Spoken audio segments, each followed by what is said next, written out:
അപ്പോൾ കൂട്ടുകാരെ, പുതിയൊരു വീഡിയോയിലേക്ക് എല്ലാവർക്കും സ്വാഗതം. ഇന്നത്തെ നമ്മുടെ കംപ്ലൈൻറ്റ് എന്താണെന്ന് വെച്ച് കഴിഞ്ഞാൽ സ്പീഡോമീറ്ററിൻ്റെ ഡ്രൈവ് മാറ്റുന്ന വീഡിയോയാണ്.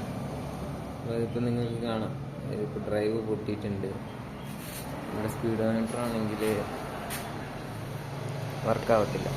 ഇപ്പോൾ കണ്ടല്ലോ,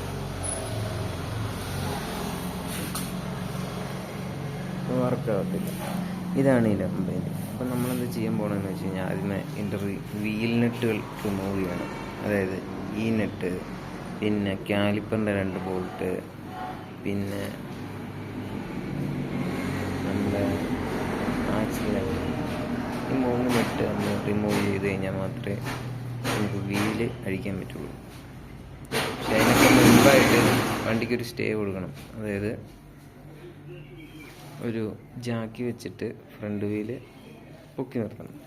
ഫ്രണ്ട് വീൽ ഇങ്ങനെ ഫ്രീ ആയി നിൽക്കണം. ശേഷം വീൽ നെറ്റ് റിമൂവ് ചെയ്യാം.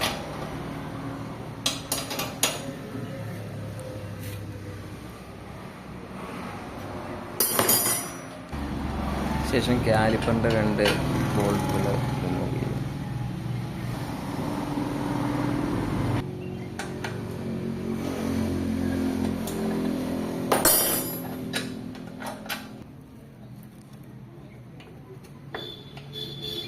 ABS ഉള്ള വണ്ടികളാണെന്നുണ്ടെങ്കിൽ ABSൻ്റെ കേബിൾ ആദ്യം റിമൂവ് ചെയ്യണം.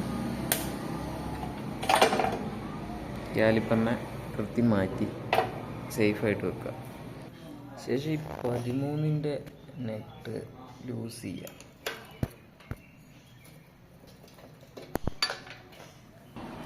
ഇപ്പോൾ നമ്മൾ വീലഴിക്കുന്നതിൻ്റെ ഭാഗമായിട്ട് എല്ലാ നെറ്റുകളും ഊരിയിട്ടുണ്ട്. ഇവിടുത്തെ ഒരു നെറ്റ്, പിന്നെ കാലിപ്പറിൻ്റെ 2 ബോൾട്ട്, ഇവിടുത്തെ ഇത് നെറ്റ് ലൂസാക്കിയിട്ടുണ്ട്. ഇത്ര മതി. ശേഷം ഒരു ഹാമർ എടുത്തിട്ട് ഒന്ന് പുഷ് ചെയ്യാം. ഇപ്പോൾ കണ്ടില്ലേ, ആക്സിൽ റിമൂവ് ആയിട്ടുണ്ട്.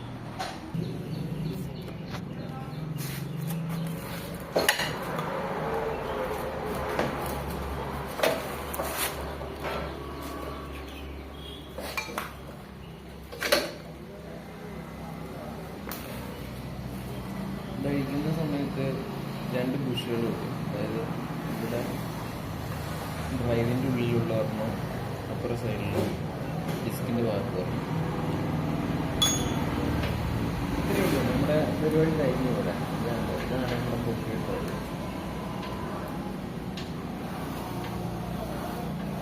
ഇതാണ് സ്പീഡോമീറ്ററിൻ്റെ കേബിൾ. ഇതിന് നിലവിൽ കുഴപ്പമൊന്നുമില്ല. ഇതിൻ്റെ കംപ്ലൈൻറ്റ് എന്ന് പറയുന്നത് ഈ ഡ്രൈവ് പൊട്ടിയതാണ്. ഈ ഡ്രൈവ് പൊട്ടിയതിനാൽ നിങ്ങൾക്ക് നോക്കുമ്പോൾ തന്നെ കാണാം, ഇതിൻ്റെ ഉള്ളിൽ വർക്ക് ചെയ്യുന്നില്ല. ഇത് കറക്റ്റായിട്ടല്ല വർക്ക് ചെയ്യുന്നത്. വീല് കറങ്ങുമ്പോൾ ഇതാണ് ശരിക്കും വർക്ക് ചെയ്യുന്നത്. അതായത് ഈ ഡ്രൈവ് കറങ്ങുന്ന സമയത്ത് ഇതിൻ്റെ ഉള്ളിൽ ഇതിവിടെ ഡാമേജ് സംഭവിച്ചു